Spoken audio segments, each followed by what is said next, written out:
Hey y'all, and welcome back to my channel. In this tutorial we are not going to be using epoxy. We are going to vinyl wrap this really cute beer glass.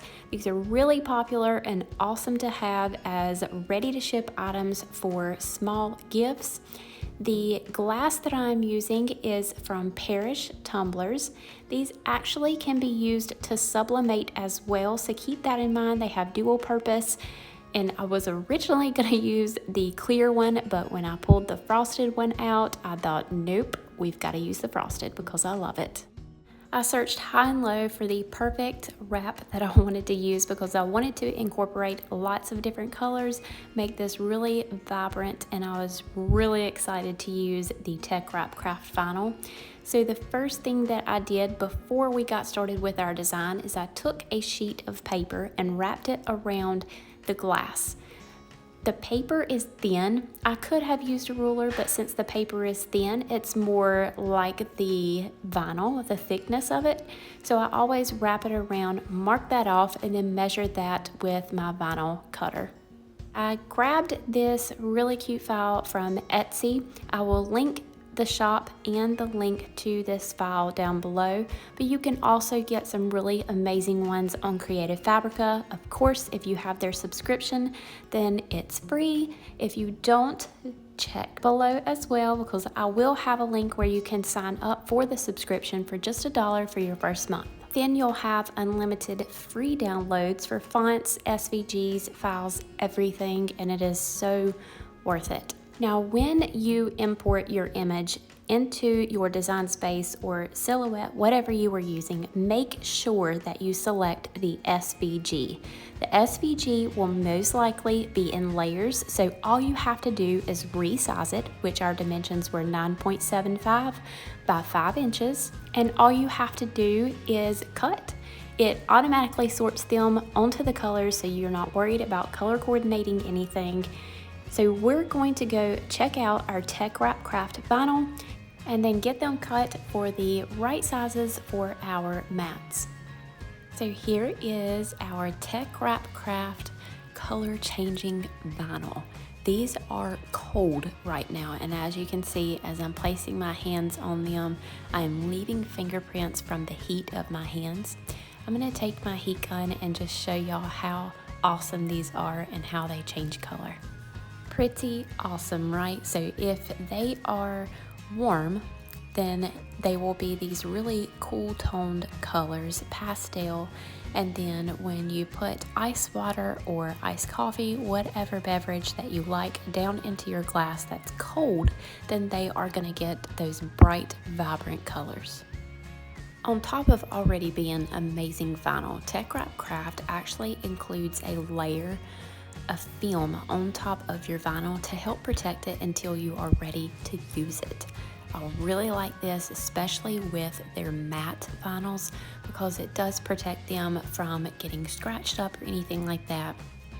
And they are perfect every time that you use them, because once you cut your vinyl to go on your mat, then you can remove that protective layer and there are less chance that there's any kind of scratches or divots or anything like that on your vinyl. So really, really nice added feature to their vinyls. Once we have cut all 4 of our layers, it is time to weed and layer them.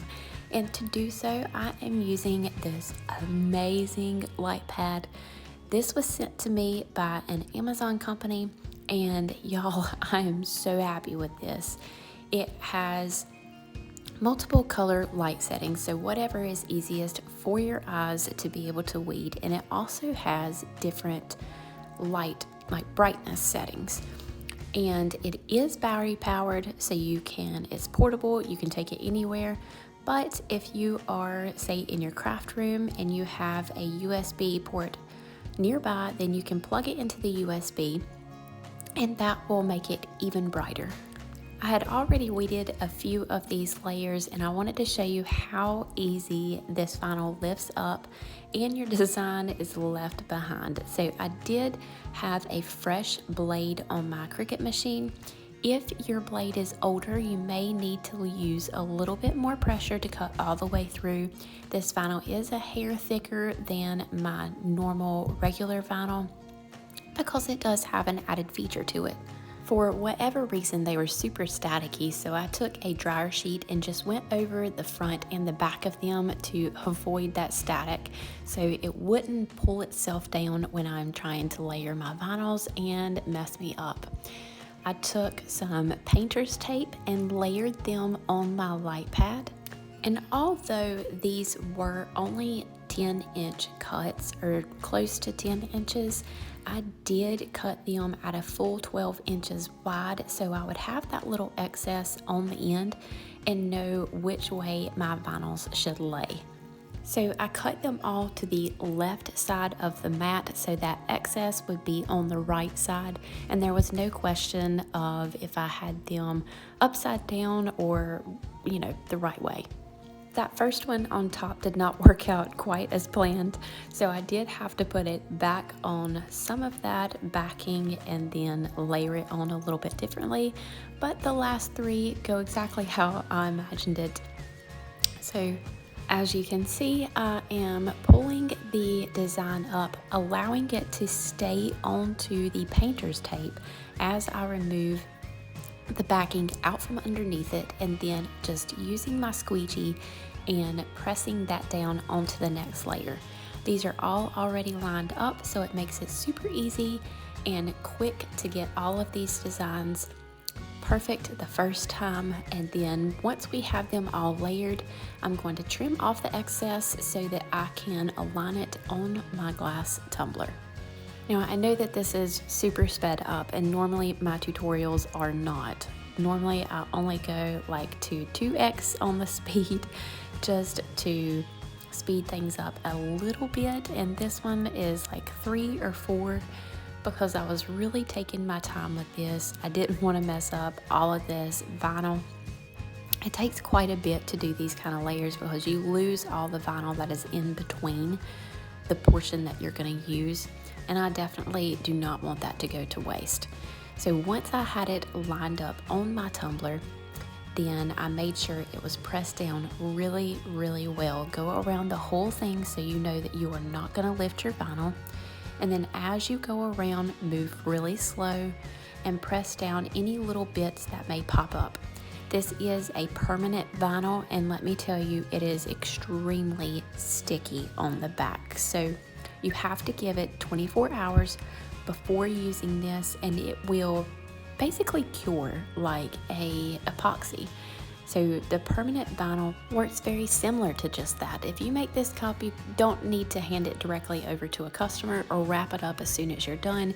You want to sit that to the side, allow it to cure for 24 hours so that adhesive really grabs a hold of your cup, and there is no chance of it moving once you put it to use or ship it to your customer. So I am just filling this up with some ice to show you how it is going to work.